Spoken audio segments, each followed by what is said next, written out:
The entire world has been affected by coronavirus in one way or Minnesotans another. stock up on food and other essential items. Keeping the supply chain flowing They're is a crucial critical. link to keeping store shelves stocked. Whether it is trucking produce from California or paper products from Wisconsin, over-the-road commerce can't all that stop. toilet paper and bottled water is flying off the store shelves. It is really those truck drivers that keep everything stocked The up. trucking industry is more important than ever.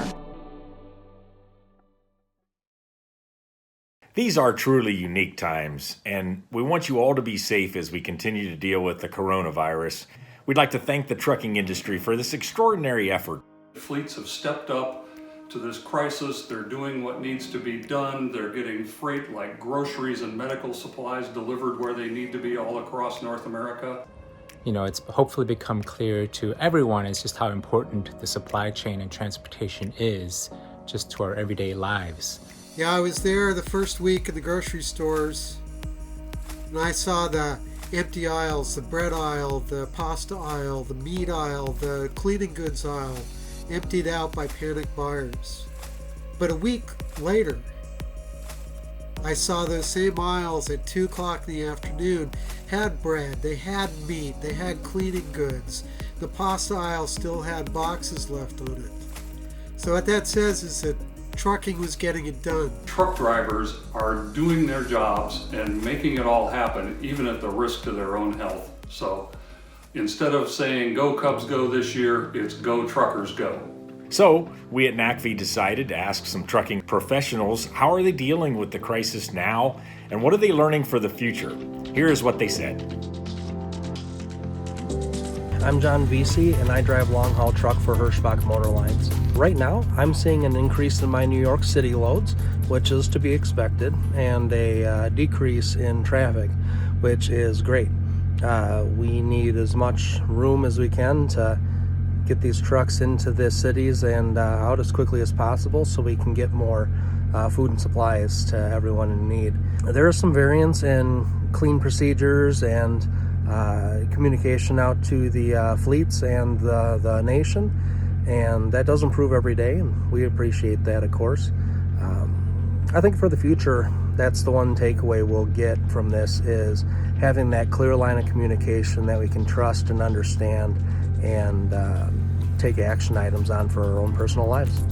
So I work for the grocery chain Meijer. This is Rita Bear, and so the biggest difference for me with the federal emergency regulations is that Meijer has given us this letter to carry. We carry it both in our work trucks and in our personal vehicles for going to and from work.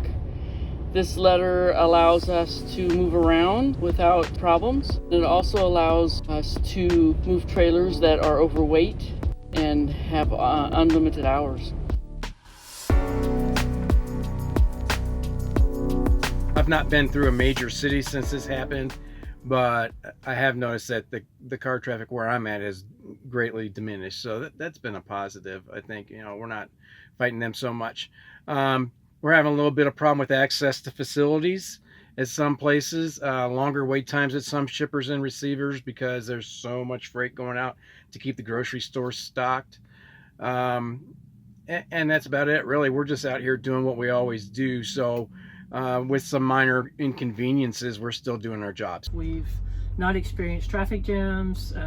Traffic is flowing really smoothly, which has increased our fuel mileage. No stop and go.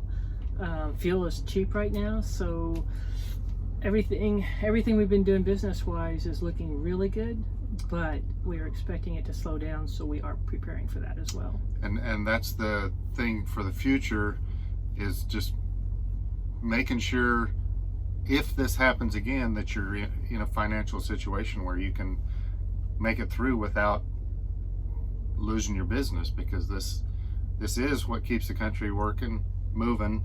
And without trucks, America stops. We've all heard that, and we just gotta. Without emergency funds, our business will stop. So I think that's one of our most important things for the future, is to plan for the worst. Plan for the worst. When I do get a chance to get out and about, and I drive by some of the Cummins facilities that I'm familiar with, it's very strange to see the parking lots empty, and or nearly so.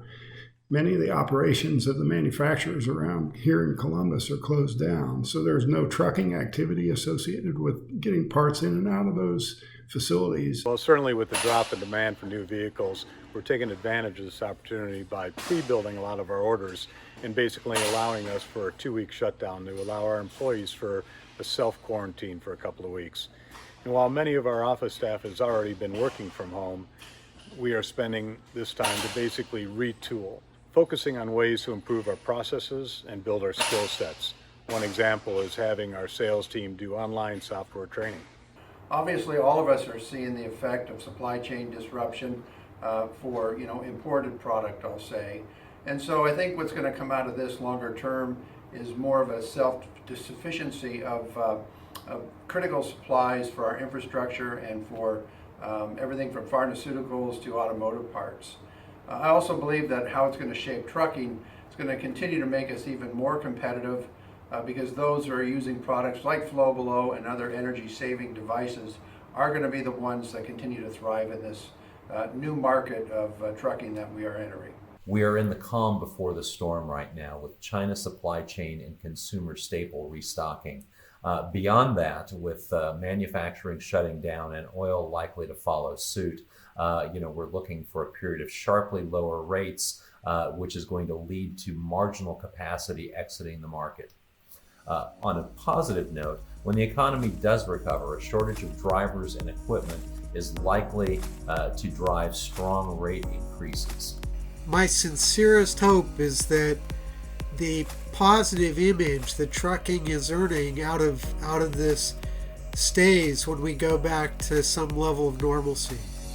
That we respect truckers, we respect trucking, we respect freight companies, and we appreciate the supply chain, which is how 65 to 70% of everything gets delivered in the United States. The remarkable improvement in air quality in the cities all around the world, and that's obviously due to lower overall traffic, trucks being part of that. And the second is the improvement in traffic flow around some of our most famous choke points in our roadways here in the United States, places like Atlanta, New York, Washington, D.C., and others.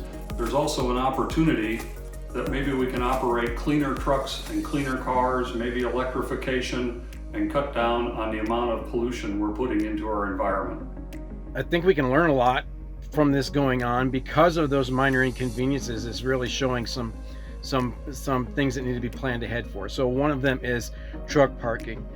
A lot of these states are closing down rest areas because they don't want to man them, they don't want to clean them, everyone's sheltering at home. But something really needs to be done and planned for, because when you take truck parking away, that makes the situation even more, parking's hard enough. I think it's clear to all of us now that just how important the trucking industry and the American trucker is to us all. We're proud to be a part of it. Thank you all for sending in those thoughts, and we noticed a few common themes. First, let's help truckers deliver the goods all the time, not only during this period of crisis, but as we come back to more moving ourselves and the goods, let's help them be successful. Give them room on the freeways and thank them whenever we can. Second, although we don't want to continue with this quarantine life, it really, isn't the kind of life we want.